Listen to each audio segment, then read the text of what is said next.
जम्मू कश्मीर से जहां सुंदरबनी में आज लंबरदार और चौकीदारों को लेकर सुंदरबनी डाक बंगले में की गई मीटिंग। जहां खबर है जम्मू कश्मीर के जिला राजौरी के तहसील सुंदरबनी से, जहां सरकारी डाक बंगलों में आज डेमोक्रेसी आजाद पार्टी के लिए सीनियर नेता और पूर्व एमएलसी अशोक शर्मा ने लंबरदार चौकीदार की समस्याओं को लेकर दिया आश्वासन।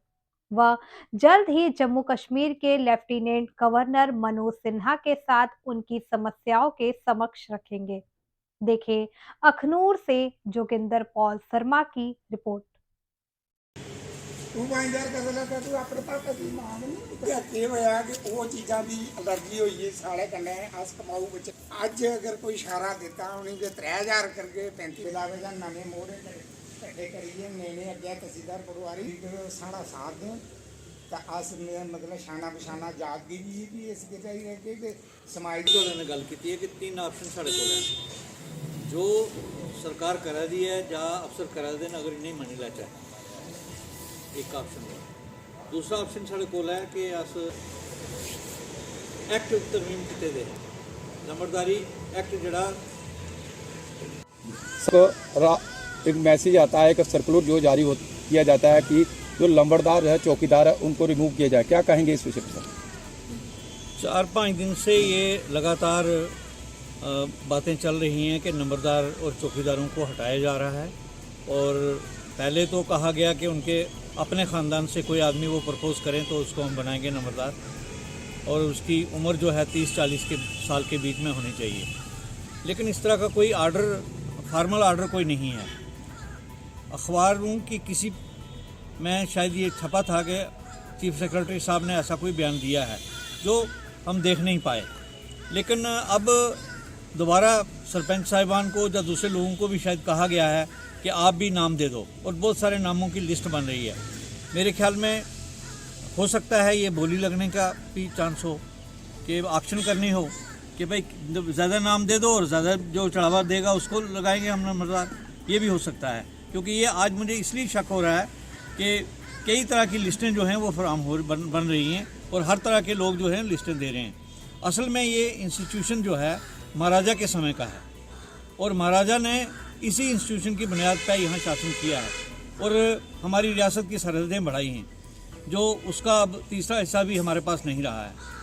और इस इंस्टीट्यूशन की बुनियाद पे ही हमारी तमाम सरकारें खड़ी होती हैं। जब भी सरकार का कोई काम, खासकर महकमा माल का कोई काम होता है, तो नंबरदार चौकीदार को ही सबसे पहले तलब किया जाता है, बल्कि उन्हीं की पुष्टपनाह से ये सारे काम होते हैं। आज मैं ये ज़रूर कहना चाहूँगा कि मैंने वो नंबरदार भी देखे हैं जिन्होंने इस हाल की मिलिटेंसी में भी अपनी जान की आहुति दी है, सुप्रीम सेक्रीफाइस दी है, और उसी हिसाब से गाइडलाइन बनी थी, उसी हिसाब से कानून बने थे। 2005 का अगर हम रूल्स देखेंगे, नंबरदारी रूल्स देखेंगे, तो उसमें दर्शाया गया है कि नंबरदार के परिवार से अगर कोई होगा तो उसको हम प्रेफरेंस देंगे। लेकिन आज तो कह रहे हैं कि आइसोलेट करो उनके, लेकिन रिकॉर्ड में कहीं नहीं है। और मैं सोचता हूँ कि हो सकता है गवर्नमेंट को बदनाम करने के लिए कोई साजिश हो और कोई ऑफिसर या कोई ऐसे लोग, मुखबर लोग हों जो ऐसा कर रहे हों, और एक किस्म की असमंजस की सिचुएशन, एक कंफ्यूज स्टेट ऑफ अफेयर जो है पैदा कर रहे हैं। मैंने कल भी प्रेस वार्ता में कहा था और लेफ्टिनेंट गवर्नर साहब से अपील की थी, चीफ सेक्रेटरी साहब से और रेवेन्यू सेक्रेटरी साहब से, कि आप ज़ाती तौर पर इसमें हस्तक्षेप करें, अपना पर्सनल इंटरवीन करें और देखें वाकई क्या ये सच है कि ऐसा आप कर रहे हो। क्योंकि अभी तो ना 1972 का नंबरदारी एक्ट आपने अमेंड किया है, ना ही 2005 के जो रूल्स हैं, नंबरदारी रूल्स हैं, उनको अमेंड किया है, ना ही दूसरे चौकीदार के बारे में जो हमारी गाइडलाइन है उनको आपने बदला है। तो ऐसे कैसे हो सकता है? तो कानून के से हट के तो जमहूरियत में हो नहीं सकता। हमारी तो इंडियन डेमोक्रेसी है, इसमें तो हमारा आइन जो कॉन्स्टिट्यूशन है, विधान है, वो लागू होता है। तो जहाँ विधान लागू होता है वहाँ इस तरह की अफवाहों पर कोई काम तो हो नहीं सकता। तो इसलिए आज नंबरदार साहिबान और चौकीदार साहिबान यहाँ सुंदरबनी के इकट्ठे हुए थे। हम लोगों को भी इनके साथ बैठने का मौका मिला, इनसे हमने शेयर किया है भाई इनकी समस्याएं क्या हैं, इनका इसके ऊपर रुझान क्या है।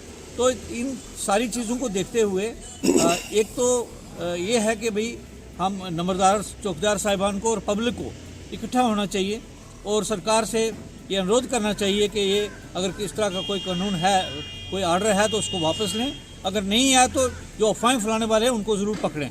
और दूसरा ये है कि अगर नहीं है तो कानून का दरवाज़ा भी खटखटा सकते हैं। तो इसलिए मैं एक बात कहना चाहता हूँ, मैं ज़ाती तौर पर खुद बतौर एडवोकेट भी और बतौर सोशल वर्कर भी और बतौर पॉलिटिकल वर्कर भी, क्योंकि मैं एक पॉलिटिकल पार्टी आज़ाद डेमोक्रेटिक पार्टी से जुड़ा हूँ, तो ये वही आज़ाद साहब हैं जिन्होंने बतौर चीफ मिनिस्टर नंबरदार चौकीदार को उनकी इज़्ज़त को बहाल करने का, उनकी प्रेस्टेज और डिग्निटी को, ऑनर को, उनकी तनख्वाहें बढ़ाने का काम किया था। तो उनसे जुड़ा हूँ। मैं ये बात उनके समक्ष भी रखूँगा, सरकार के समक्ष भी रखूँगा और मैं अपने साथियों को से मैंने बात की है। हम सब मिल के जो हैं नंबरदार और चौकीदार साहिबान के साथ हैं, इनके परिवार, इन इंस्टीट्यूशंस के साथ हैं। सर, सूत्रों के माने तो कुछ जो बातें निकल कर आ रही हैं कि अचानक जो है नंबरदार और चौकीदार को रिमूव किया जाना की बातें जो निकल कर आ रही हैं, इसके साथ साथ ये भी सामने आ रही है बातें कि उनको उनकी जगह पर नई नियुक्ति भी की गई, क्योंकि पंचायत लेवल पर किसी को पूछा नहीं गया, ना ही किसी की राय लगी। क्या कहेंगे सर? देखिए, इसमें तो नंबर एक जो करना है, जो कानून के मुताबिक हो सकता है, वो ये है कि नंबरदार अगर वो काम नहीं कर सकते या वो इस दुनिया में नहीं रहते, तो फिर उन्हीं के परिवार से किसी आदमी को प्रेफरेंस देनी जो इसमें क्वालिफाइड होगा। अगर ऐसा नहीं होता तो फिर इलेक्शन का है, वो गाँव वाले लोग इलेक्शन करेंगे, उसमें किसी का कोई है नहीं, ना तो सरकार कोई नॉमिनेट कर सकती है, ना कोई दूसरा कोई आदमी कर सकता है। ऐसा तो कोई कानून नहीं है। और मैं तो कानून का स्टूडेंट हूँ, तो मैं समझता हूँ कि कानून के बाहर तो किसी को जाना नहीं चाहिए, चाहे वो ऑफिसर हो चाहे सरकार हो। सर, अगर नंबरदार चौकीदार की बात करें तो अगर उनको रिमूव किया जाना था तो दूसरे जो उनके जगह नियुक्त किए जाने थे, तो क्या पंचायत लेवल पर उनके नोटिस लगाए जाने चाहिए ताकि पंचायत लेवल के लोग अवेयर हो, वो लोग चुन सके? क्या कहेंगे सर? देखिए, चुनने की या लगाने की बात है। पहले जो आदमी काम कर रहा है, कई वर्षों से कर रहा है, ऐसे ऐसे लोग हैं जो 50-50 साल से अभी सेवा कर रहे हैं, और तब तक उनको सेवा से हटाया नहीं जाता, उसके लिए एक नोटिस देना चाहिए। आप एक डेली वेजर काम करता है, एक वर्कर काम करता है, उसको 1 महीने का नोटिस देना पड़ता है कि आप भाई अब काम पे 1 महीने के बाद नहीं आना, जा 1 महीने की तनख्वाह तुम एडवांस ले लो। तो यहाँ तो कोई अपॉर्चुनिटी ऑफ विंग हार्ट जो है वो इम्पॉर्टेंट है कि जब तक किसी को सुना नहीं जाए उसके खिलाफ कोई फैसला नहीं हो सकता। सर, कोरोना काल का इतना मुश्किल दौर गुजरा है, तब भी जो नंबरदार है चौकीदार है उन्होंने अहम भूमिका निभाई है एडमिनिस्ट्रेशन के पद पर रहते हुए। तो सर, एलजी मनोज सिन्हा से क्या रिक्वेस्ट करेंगे सर? मेरी लेफ्टिनेंट गवर्नर साहब से ये इल्तिजा रहेगी, पुरजोर इल्तिजा रहेगी कि ये वो लोग हैं, सिर्फ कोरोना काल में नहीं, मिलिटेंसी में 1971 की जंग में, 1965 की जंग में, 1947 जब यहाँ हो गया, उसमें इन लोगों ने, इन परिवारों ने, इन इंस्टीट्यूशंस ने बहुत बड़ा काम किया है और उसका सिला उनको रिवार्ड देना ज़रूरी हमारे लिए। हम वो नहीं दे पाए तो हम उनको इस तरह से ज़लील ख्वार नहीं कर सकते। मेरी उनसे इल्तिजा होगी कि हमें अगर कोई ऐसा आर्डर है, पहले तो मेरा यकीन है कि ऐसा कोई आर्डर नहीं है, ये अफवाहें हैं, लेकिन अगर कोई ऐसा आर्डर है तो गवर्नर साहब को इसमें पर्सनल इंटरवीन करना चाहिए। और मुझे पूरा विश्वास है गवर्नर साहब पे, चीफ सेक्रेटरी साहब पे, कि वो ज़ाती तौर पर इंटरवीन करके इस इशू को एड्रेस करेंगे और लीगली एड्रेस करेंगे, ऑनरेबली एड्रेस करेंगे। जो आदमी काम करता है, अपनी जान की आहुति देता है, उसके परिवार को कई सदियों याद रखा जाता है।